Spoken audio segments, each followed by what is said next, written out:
안녕하세요. 박형수입니다. 안녕하십니까, 이영삼입니다. 오늘은요, 대책이 안 서는 부동산 대책. 여기 보시면은 시즌 24 나와 있죠. 진짜 웃기죠? 시즌 24. 지난주에 부동산 추가 대책이 내용이 나왔습니다. 그죠? 네, 그렇죠. 내용이 나왔는데 제가 이거 보고서 하도가 어이가 없어갖고 집어 던지고 이게 뭐야 이렇게 해서 시작을 한번 했었던 기억이 납니다. 박사님도 한번 보셨죠? 정책적 대책이라는 거는 두 가지로 나눌 수 있거든요. 단기적 목적을 갖고 대책을 세우는 거하고 국가가 나가야 될 장기적 목표를 갖고 나가야 될 대책이 있어요. 그러니까 공급 대책이라고 하는 거는 두 가지 목표를 갖고 해야 되는데 이번 거는 보면 두 가지 다 충족이 안 되는 그런 걸 볼 수가 있지 않나 이렇게 생각이 들어요. 저도 그 얘기 한번 하고 싶었어요. 이거는 말 그대로 이제 소설이고요. 진짜 소설 같은 내용이고. 아니, 하다못해 국토부에서도 차관이 있고 실장이 있고 누군가 또 검토하는 사람도 있고 청와대도 다 한번 다 검토를 해볼 텐데 이런 내용이 그냥 매스컴에 나가도록 그냥 내버려 둔다는 게 말이 됩니까, 이게? 이 소설 같은 얘기가? 지금 제일 문제가 전세난이 왜 터졌는지에 대한 이유를 모르고 있는 것 같아요. 네, 모르죠. 그러니까 전세난이 터진 이유가 그 사람들은 1인 가구 때문이라고 아마 판단한 것 같아요. 그 얘기 나왔어요. 1인 가구에 가구 문화 때문에 그렇다고. 판단을 한 것 같은데 사실 1인 가구는 전세난의 주역이 아니고요. 그렇죠. 오늘 나온 얘기도 그러니까 아니잖아요. 포인트가 다르죠. 전세난의 주역은 실질적으로 3040, 2030이 지금 집값 올라가는 거에 대한 부동산값 올라가는 거에 대한 거를 지금 감당을 못하니까 그 사람들이 지금 밀고 나오는 거고 또 하나는 어떤 거냐면 지금 신혼부부들이나 이런 사람이 희망고문 당하고 있잖아요. 희망고문이라는 얘기는 청약대기를 한단 말이에요. 그 사람들이. 그러니까는 밀려나는 거고 또 하나는 뭐냐면 재건축에서 지금 조합원 입장에서는 조합원이 되려면 무조건 2년 거주를 해야 돼요. 그러니까 그럼 그 지역에 저렴하게 있던 사람들은 다 나가는 거예요. 나가야죠. 비오는 화는 있더라도 나가는 거예요. 지금 몇 가지가 원인이 겹쳐서 이런 거거든요. 그리고 가장 큰 거는 이제 공급이 없으니까 전세난이 올라가는 거고 또 하나는 이제 매매는 막는데 뭐는 지금 해주겠다는 거예요. 전세자금 대출은 많이 해준다는 거 아니에요. 그러니까 당연히 올라갈 수밖에 없죠. 집주인 입장에서 그렇고. 그렇죠. 그러니까 원인이 거기에 있는데 1, 2인 가구만 지금 포커스를 맞춘 대책이니까 열받죠. 열받기는. 그리고 또 집값 올라갈 거 아니에요. 올라가죠. 예. 지금 얘기 나온 게 집주인들은요. 오히려 들어갈 생각이 없는데도 불구하고 일부러 실입주를 한다. 그런 얘기까지 나오고 있는 상황이에요. 예, 그러니까 그렇게 하지 않겠어요, 진짜? 집을 어차피 비워놓는 거죠. 저 같은 경우는 집을 비워가요. 비워놓으면 그렇죠. 얼마든지 올라갈 그렇죠. 수가 있는데. 자, 이 말도 안 되는 그 부동산 추가 대책 말도 안 되는 내용에 대해서 소설 같은 내용 한번 짚어보고 가도록 할게요. 단기 공급 확대로 해서 일단은 시장에 대해서 빨리 긴급적인 처방을 하겠다는 내용이 일단 첫 번째고 중장기적으로도 역시 미래에 대한 수요를 대비하겠다는 얘기 그리고 이제 질 좋은 주택을 30년 동안 거주를 할 수 있게끔 하겠다 해갖고 이제 임차인의 부담을 완화를 시키고 보호를 강화하겠다라는 얘기가 나와 있는데 항상 그렇지만 텍스트는 항상 좋습니다. 그죠? 단기 공급 확대를 해서 시장 안정을 시키겠다는 얘기는 저 말 속에는 뭐냐면 LH나 SH를 동원해서 매입형 주택을 늘리겠다는 얘기가 들어가는 거거든요. 저게. 그러면 결국은 입지가 안 좋은 지역에 들어간다는 얘기고 저걸 만약에 만약 대응을 해라 그러면 사실 그런 거죠. 서울 역세권이나 이런 데 지구단위 계획 잡혀 있는데 용적률을 많이 주고 그쪽에 있는 사람들한테 자기네들도 살게 하면서 그 일부를 임대를 줘라. 이렇다 그러면 얘기가 달라지죠. 그렇죠. 그럼 되죠. 그럼 괜찮아요. 그러면은 왜냐면 지금 서울 역세권 주변에 지금 노후한대들이 너무 많거든요. 그런 데를 그런 식으로 했다로 좋은 거고 빌라라 할지라도 다세대라 할지라도 입지가 좋은 데 같고 교통 환경이 좋으면 서로 입지하려고 기다릴 거예요 아마. 근데 그런 게 아니고 좀 멀죠. 왜냐면 가격이 싸게 매입을 하니까 어떻게 되겠어요? 자연적으로 멀어질 수밖에 없어요. 그런 것들이 지금 가장 크게 문제고 또 하나는 두 번째 중장기 공급 확대로 막말로 해서 이거 중장기 공급 확대 하겠다 그러면은 이런 얘기 좀 할게요. 3기 신도시 도서 뭐해? 거기 반 이상을 임대로 만들면 되지.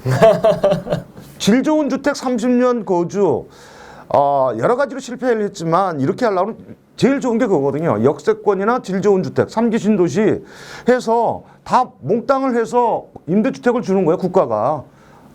장기융자로 해서 그렇게 하면은 뭐가 문제인데? 그러면 지금 얘기한 대로 정부가 얘기한 게 맞을 수 있어요. 근데 지금 그런 거는 쏙쏙 빼놓고 돈 되는 건 다 빼놓고 돈 안 되는 것만 지금 얘기하고 있는 거 아니에요. 그다음에 임차인 부담 완화 보호 강화를 시켜놓으니 더 문제가 되는 거 아니에요. 지금 2+2. 응? 그러니 참 욕이 나올 수밖에 없다. 이게 민심을 알고 하는 얘기인가? 웃긴 게 이 단기적인 공급 내용이랑 장기적인 공급 내용이 나왔으면요. 그럼 진작에 그렇게 해야지. 4년 동안 얘한테 뭐 하고 있다가. 그런 얘기도 나온 거고, 지금 뭐 공시지가는 계속 올려놓으면서 집값은 안정이 됐다 그 얘기하면은, 안정이 됐으면 이런 대책을 뭐하러 해, 지금. 앞뒤가 맞지가 않는 거예요, 지금. 정부는 뭐 우리 전에 방송에도 그랬지만 정부는 가장 기본적인 게 집값을 하향 갈 의향이 없어요. 하향으로 갈 의향이 없고 뭐가 있냐면 정부는 상대적 빈곤을 없앨 요량이에요. 지금 결국은 올리는 게 뭐 그런 거죠. 조정구역 밖에 있는 게 올라가고 조정구역 밖에 지금 이제 서울 수도권 쪽에서는 이제 한 군데밖에 안 남았잖아요. 그죠? 그럼 거기 당연히 올라가겠죠. 올라갈 수밖에 없죠. 네. 당연히 올라가지. 그러면 이제 또 안 올라간데 나중에 1월 달이냐 2월 달에 풀릴 거예요. 그럼 또 거기 올라가면 네. 상대적 빈곤이 쫙 메꿔지겠죠.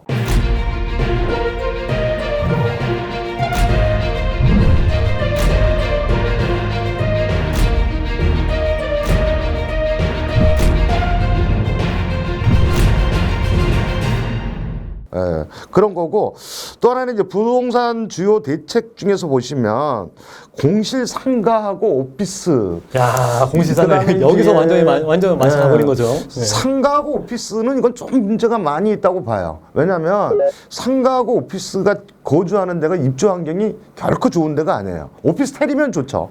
오피스에 그렇게 집어넣으면 다른 여러 가지 불안전한 요소는 어떻게 할 거냐. 그래서 내가 보기엔 이거는 뭐 없는 사람은 없는 대로 그냥 살아라.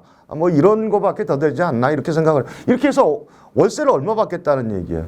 월세를 오피스텔만큼 받겠다는 얘기 아니에요. 그러면 이게 나가겠냐고. 안 나가지. 그렇죠. 그다음에 숙박시설 호텔방 리모델링 하는 거는 지금 이게 원인이 뭐냐면 지금 이거는 부동산 대책이 아니고 작년까지 해서 우리나라가 뭐를 했냐면 호텔 수가 부족하니 호텔을 하기 위해서 관광진흥법을 해서 호텔 건립하는데 자금을 관광기금 자금을 많이 빌려줬어요. 그거를 해서 코로나가 갑자기 왔네. 그러니까 관광객이 없네. 그러니까 그 사람들이 지금 다 문제가 되는 거죠. 그거에 대한 대비책 아닌가. 상가랑 오피스에서 문제가 되는 게 이런 부분이에요. 특히 호텔. 호텔에서는 취상 안 되는데 그러면은 싱크대서부터 수도 설비가 다 들어가야 되거든요. 그럼 리모델링 그걸 다 어떻게 할 해야죠. 거예요? 그럼 그 돈을 들어가고 다시 한다고요? 그거를 일일이 다? 그렇죠. 야, 근데 집에서 아시잖아요. 집을 지을 때 벽을 만드는 건 쉬워요. 방을 만드는 건 쉽죠. 왜? 벽지만 바르면 이건 그냥 방이에요. 근데 주방이랑 욕실 같은 데는 얘기가 달라집니다. 왜냐면 수도 설비가 다 들어가야 되기 때문에 여기서 비용이 상당히 많이 들어가거든요. 그러면 그거를 일일이 다 까갖고 다 깨부셔갖고 그거를 다시 새로 수도 설비랑 싱크대를 다 해서 놓는다. 그 돈 들어갔고요. 야, 나 그거 쉬운 내용이 아닐 것 같은데요. 특히 상가는 마찬가지. 상가 같은 경우가 더 심하죠. 상가는 말 그대로 다 수도 설비가 없고 이제 화장실이 없잖아요. 각 집마다, 각 방마다 화장실이 없는데 화장실 하나 다 만든다? 역시 이것도 수도 설비가 다시 다 들어가야 돼요. 그게 들어가면 또 정화조가 들어나야 돼요. 성화조 들어가야 되고. 야, 이걸 어떻게 다 하냐는 거예요. 각 개별로 계량기 수도 다 달아야 돼요. 그렇게 해야 될 거 아니에요. 안 그러면 어떻게 할 거야? 안 그러면 그냥 다 뭉뚱그려서 관리비 이만큼 막 이렇게 청구해 버릴 거예요. 관리비가 결코 적게 나올 수가 없거든요. 호텔이. 그러면은 여기 공용 관리비는 무지하게 많이 나올 거라고요. 그러면은 안 싸잖아. LH에서 매입해서 이제 할 것 같은데 LH에서 매입 자체가 비싸요. LH가 땅 장사를 얼마나 잘하는데 이걸 얘네들이 그렇게 하겠습니까? 그죠? 결코 손해보진 않아요. 그러면 문제가 뭐냐? 예전에 평택에서 했던 거랑 지금 그 동탄에서 했던 것처럼 공공임대인데 주변 시세의 120%예요, 지금 시세 가격이. 그럼 누가 들어가냐고, 공공임대가. 그럼 공공임대 의미가 없잖아요. 그러니까 비어있죠, 지금.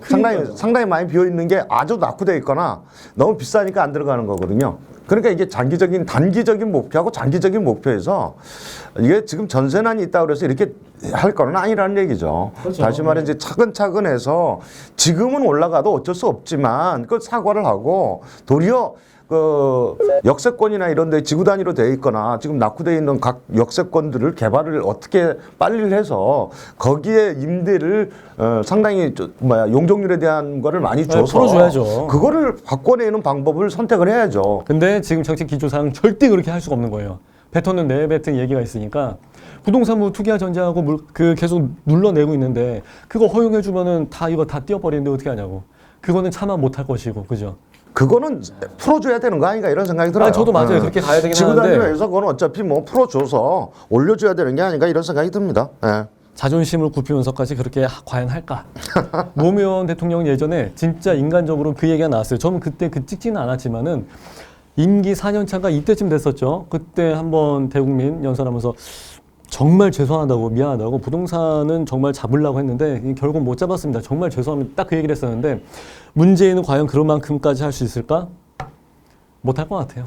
근데 죽어도 못할 것 같아. 문재인 대통령도 문제지만 초기 이 물건을 잡아준 초기 사회수석이나 사회 쪽으로 있던 사람들이 이게 초기 정책을 다뤄놓고 갔어요. 그러니까 지금 대통령도 인사정책을 잘못한 건 맞죠. 그런데 제일 처음에 잡았던 그 지금 어디 중국에 가 있는 사람 있잖아요. 그죠? 다 강남에 살아야 되냐 이렇게 얘기했던 네. 자기는 왜 강남에 살아? 그러면 이렇게 얘기한 사람들 다 입주시켜버려야 돼요. 다 호텔 쪽으로. 호텔이랑 상가로. 그렇죠. 그래서 호텔, 상가 이런 데서 신혼생활하고 호텔에서 애 키우고 이렇게 해야 된다니까요. 그래서 사실은 박근혜 정부 때는 1, 2인 가구를 위해서 제일 먼저 한 게 이제 그러니까 도시형 생활주택을 활성화시킨 거죠. 도시형 생활주택이나 이제 고시원이 그때는 한참 유행을 하니까 도시형 생활주택을 활성화시켰었는데 그게 지금 많은 것들이 좀 문제가 발생을 하니 지금 이제 그런 거를 이제 턴을 해서 지금 호텔이나 이런 걸 기존 걸 활용하자 이런 방식인데 물론 이제 활용하는 것에 대해서는 저도 뭐 나쁘다고 생각하지는 않아요.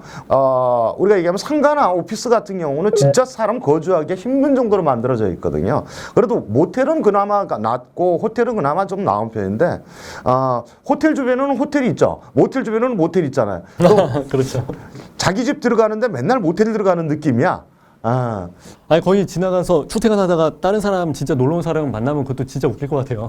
관광진흥법에서 지원했던 것들이 지금 부도나기 일보 직전들이고 거기서 또 그 사람들 또 구제를 해야 되니까 그런 게 나오지 않겠나 이런 생각을 합니다. 이거 너무 정치적인 논리로 해석되는 거 아니에요, 진짜? 정치 논리죠. 이거 사실 예전에도 나왔던 정책이에요. 근데 하다가 잘 안 됐어요. 안 됐던 정책이고 요번에도 이걸 가지고 얘기를 한다는 걸 가지고 진짜 요번엔 정치권에서도 모든 정책 수단을 다 영끌을 했다는 얘기가 나온 거예요. 없어요, 수단이. 아까 박사님이 말씀하신 대로 재건축, 재개발 이런 거에 대해서 용적률이나 이런 걸 풀어주지 않는 이상은 답이 안 나옵니다.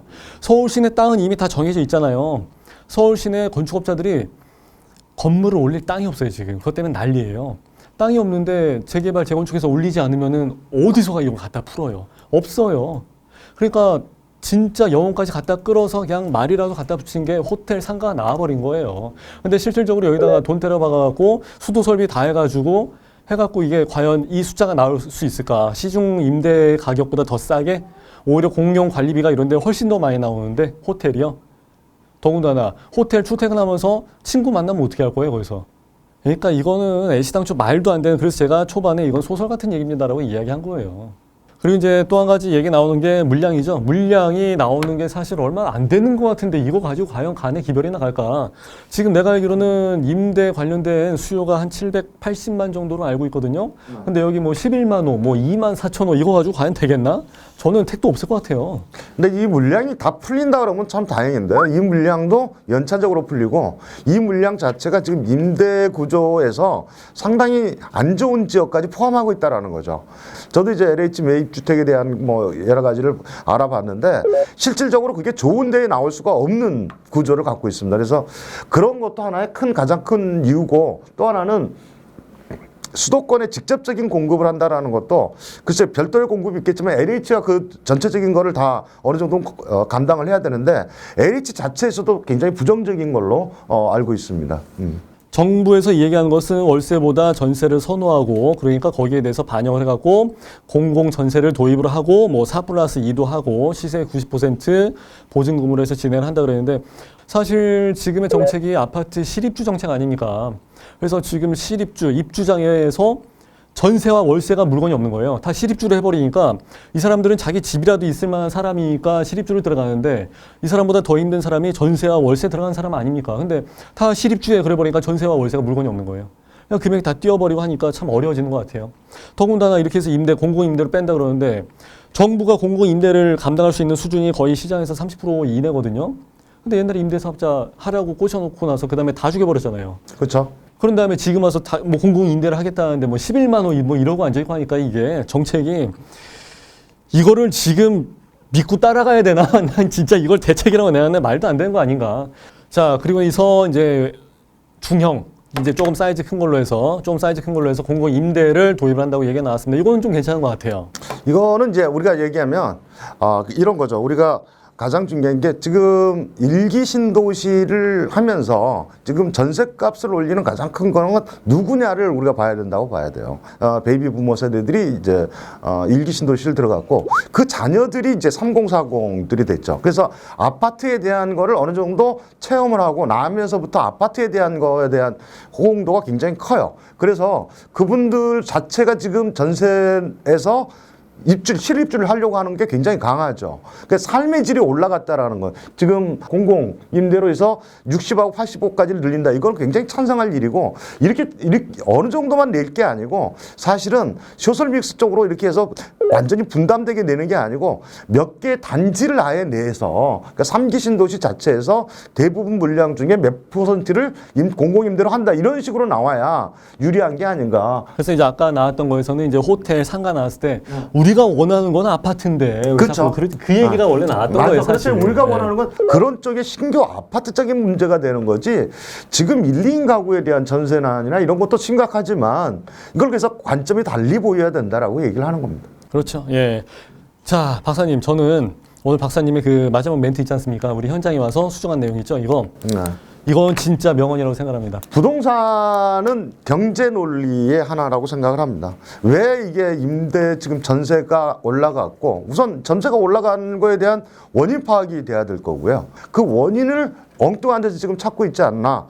정치 논리로 풀어서는 안 된다라고 얘기를 합니다. 그렇죠. 예, 엉뚱한 데서 찾으니까 엉뚱한 답변이 나올 수밖에 없죠. 자, 오늘 이영상 박사님과 함께 부동산은 정치가 아니다 명언을 듣고서 마무리하는 걸로 하겠습니다. 감사합니다.